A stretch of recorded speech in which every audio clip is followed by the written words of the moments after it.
Kristen Maranatha, Ibu Marissa Putri. Oke, kita langsung berbincang pendengar PR.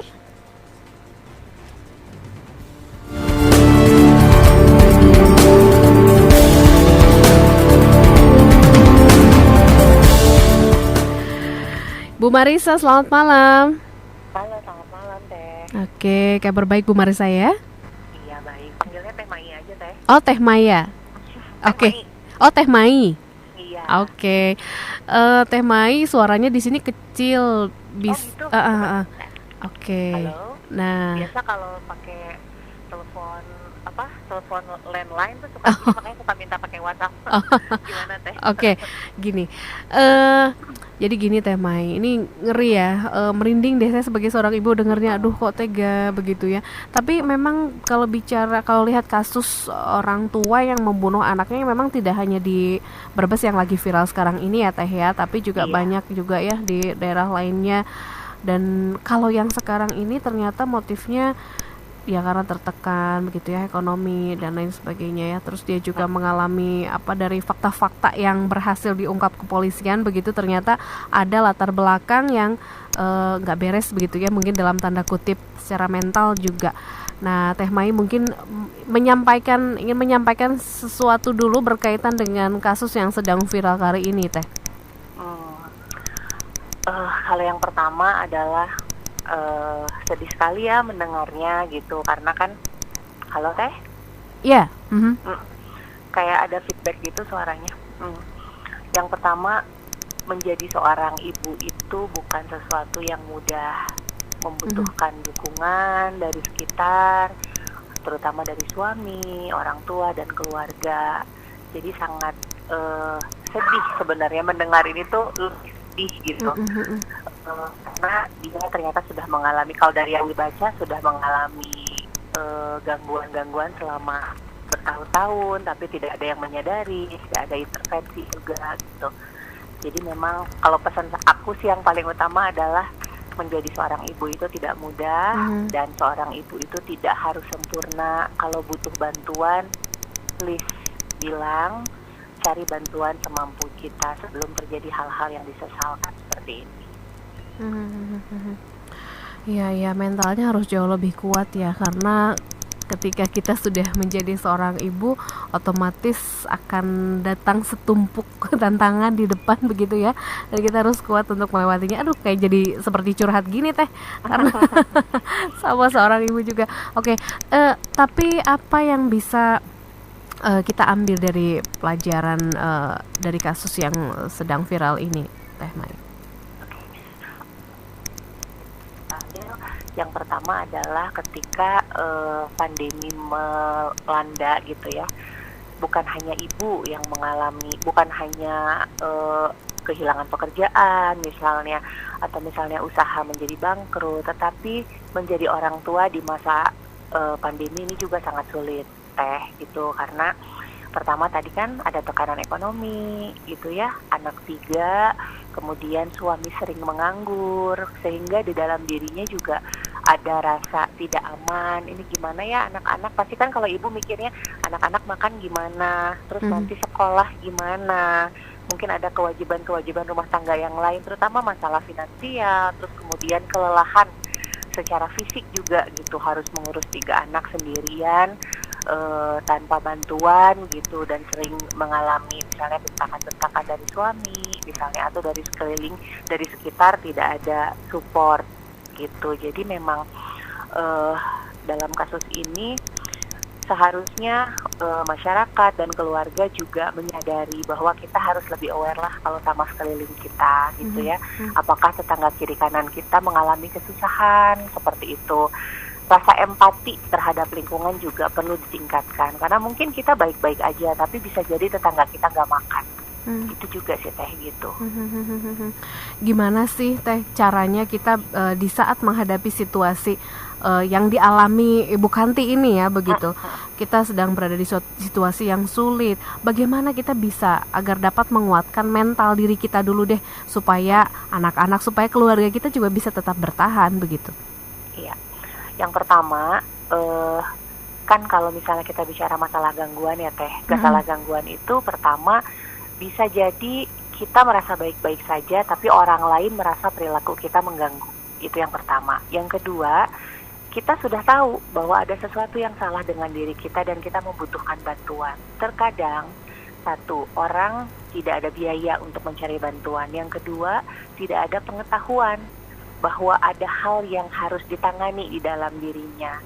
Jadi kalau menurut aku sebaiknya ibu-ibu harus lebih banyak baca, harus lebih aware tentang kondisi diri. Misalnya kita ngerasa, kenapa ya kok selama pandemi jadi lebih sering kasar sama anak-anak, mudah marah, anak-anak sedikit-sedikit dibentak atau misalnya pengen mukul. Rasanya anak-anak makin nakal deh. Tapi kita harus ngecek apakah anak-anak yang makin nakal atau yang makin berulah atau kondisi mental kita yang tidak stabil. Itu yang harus sering dicek. Jangan-jangan anak-anak mah mereka tetap menjadi anak-anak seperti umumnya, tapi karena kondisi kita tidak stabil, kita jadi gampang ke-trigger. Anak nggak melakukan kesalahan sedikit, kita marahnya marah banget misalnya kayak gitu, atau jadi lebih kasar, jadi lebih agresif terhadap anak karena kondisi mental kita ini tidak stabil. Jadi harus aware apa yang terjadi sama diri saya, perbanyak ngobrol sama suami gitu. Dan kemudian juga sebetulnya banyak kok teh platform konsultasi secara online gitu ya, bisa menanyakan ini simptom atau hal yang saya rasakan ini tuh apa ya gitu. Banyak platform online yang gratis atau misalnya bayarnya murah gitu. Itu bisa sebenarnya gitu. Yang penting kitanya harus punya self awareness, menyadari bahwa ada sesuatu yang terjadi dalam diri kita dan membutuhkan bantuan atau intervensi. Gitu sih Teh. Oke. Ya, di luar dugaan juga ya, tapi kalau kita melihat fakta-faktanya yang terjadi begitu, berdalih ingin melindungi anak, kemudian oh iya latar belakang dari pelaku begitu ya. Ini kita kembali lagi ke kasus, berkaca ke kasus ini, latar belakang pelaku ternyata juga ada yang tidak normal begitu ya di dahulunya begitu. Dia mengaku pernah dikurung oleh orang sekitar dan lain sebagainya. Nah ini seperti apa nih? Ini juga ternyata pengaruh besar. Tapi kalau masa lalu yang kelam, boleh kita katakan masa lalunya kelam, apakah mungkin juga bisa kembali normal begitu di kehidupan setelah itu begitu, tidak berakhir seperti ini? Bagaimana Teh? Kalau kita bicara mengenai luka batin Teh gitu ya, kita punya pilihan untuk berdamai atau kita punya pilihan misalnya selalu menyalahkan bahwa karena dulu saya begini maka saya seperti ini gitu. Nah, tapi pilihan untuk berdamai itu tuh prosesnya panjang. Kita kenal dengan namanya healing journey gitu. Healing journey itu membutuhkan kerja keras tentu saja. Datang ke profesional, didiagnosa, kemudian menjalankan intervensi yang sudah ditetapkan, itu bisa berjalan selama bertahun-tahun gitu. Tapi kalau misalnya orang ada yang bisa berdamai, menerima, setidaknya dia menyimpan gitu bahwa oh waktu kecil saya mengalami hal-hal yang tidak menyenangkan.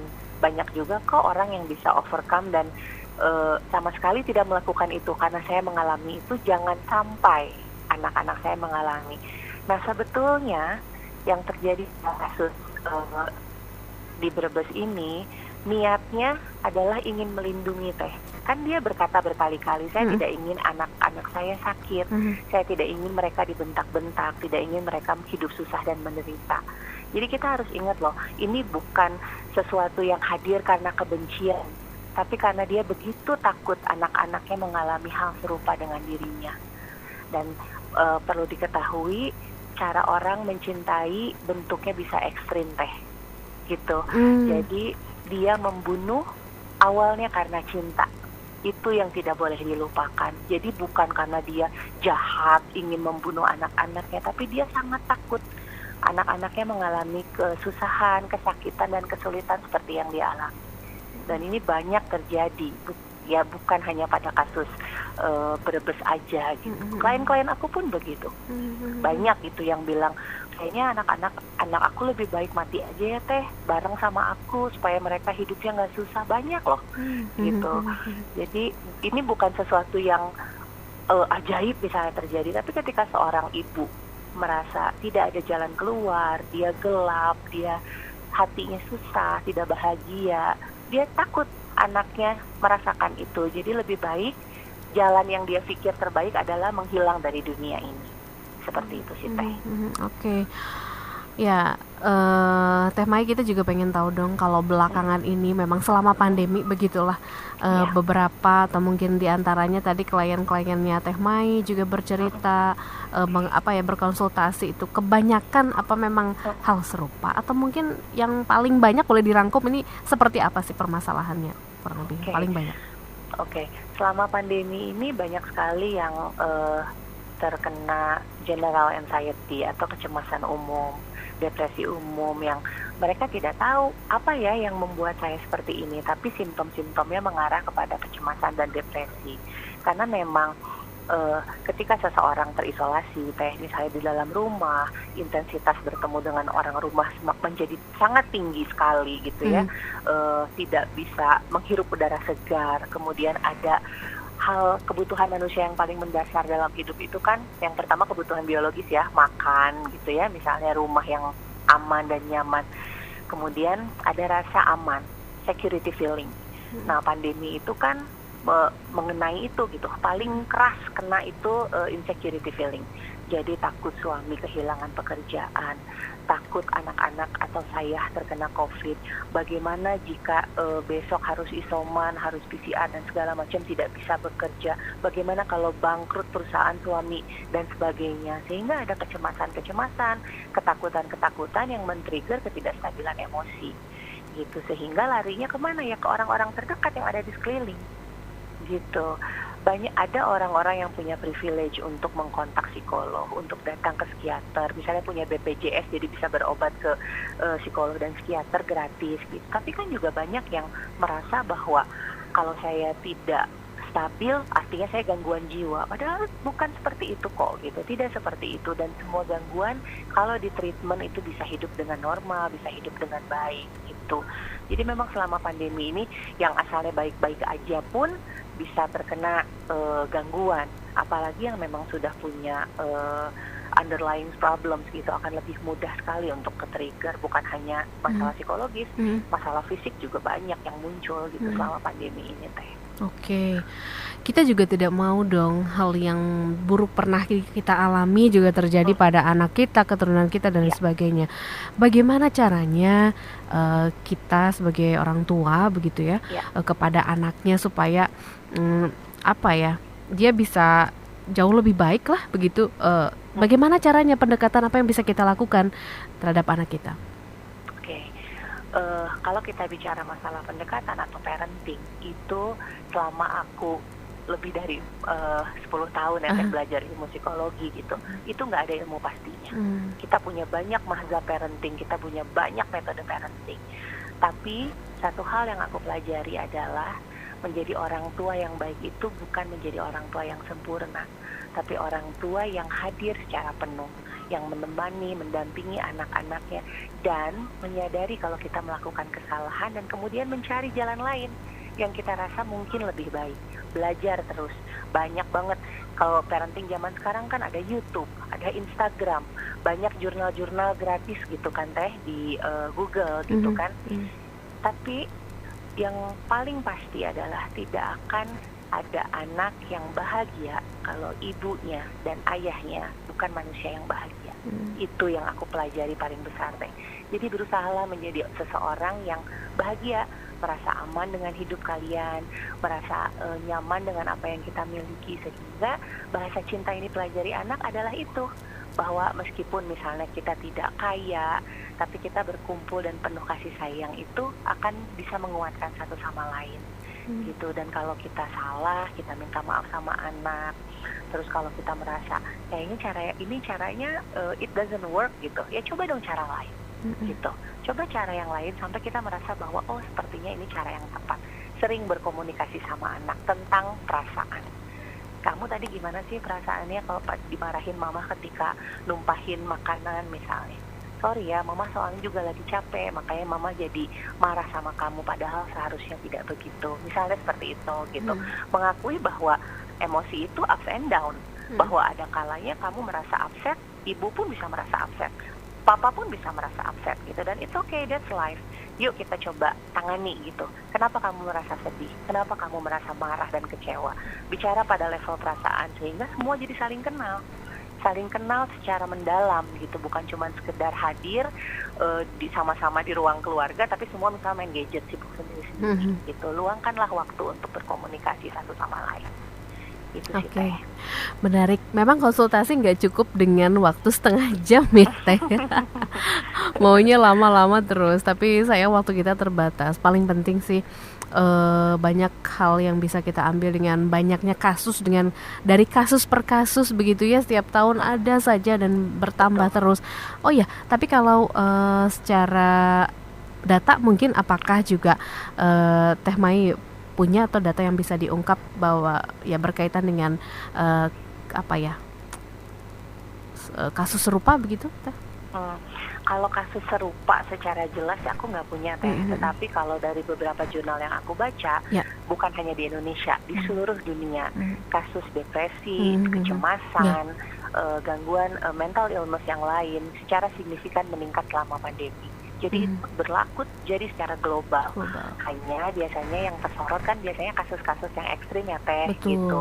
Padahal banyak sekali hal-hal lain yang mungkin tidak terlihat karena dianggap kayaknya itu biasa aja gitu, tidak heboh. Padahal sebetulnya memiliki gejala yang hampir serupa itu banyak sekali Teh, bukan cuma di Indonesia, tapi di seluruh dunia. Banyak sekali. Sebagai penutup deh Teh, apa yang perlu di garis bawah atau dipahami oleh pendengar PR berkaitan dengan yang kita bincangkan malam hari ini? Oke, mungkin pesannya lebih banyak ke ibu-ibu ya. Aku ingin menguatkan ibu-ibu karena ini kayaknya hitting hard buat ibu-ibu gitu. Bahwa terkadang pertama ketika kita merasa begitu lelah gitu, itu tuh nggak apa-apa gitu. Kita sebagai ibu boleh merasa capek. Ibu nggak harus selalu sempurna. Ibu boleh bilang, saya lelah, saya butuh istirahat, saya butuh kamu. Itu kepada pasangan misalnya. Kemudian menyadari bahwa kalau kita mengalami gangguan emosi, kalau kita merasa overwhelmed dengan keadaan, kita harus mencari bantuan gitu. Dan kemudian apa yang paling anak butuhkan adalah rasa cinta, bukan materi, bukan sekolah yang bagus, bukan barang-barang yang mahal. Yang kita butuhkan, semua manusia butuhkan adalah cinta. Jadi pelajarilah apa yang kita butuhkan untuk merasa nyaman satu sama lain antara suami istri. Kalau memang tidak menemukan jalan keluar, tolong banget cari bantuan profesional biar nggak semakin dalam, terjebak di dalam keputusasaan dan berakibat fatal. Mungkin gitu sih Teh. Oke, baik. Terima kasih ya Teh Mai sudah berbincang dan waktunya di PRFM. Semoga kita sehat selalu ya dan mental kita juga kuat. Ya. Oke, selamat malam Teh Mai. Dan tetap sehat. Iya, terima kasih. Selamat malam. Assalamualaikum. Waalaikumsalam warahmatullahi wabarakatuh.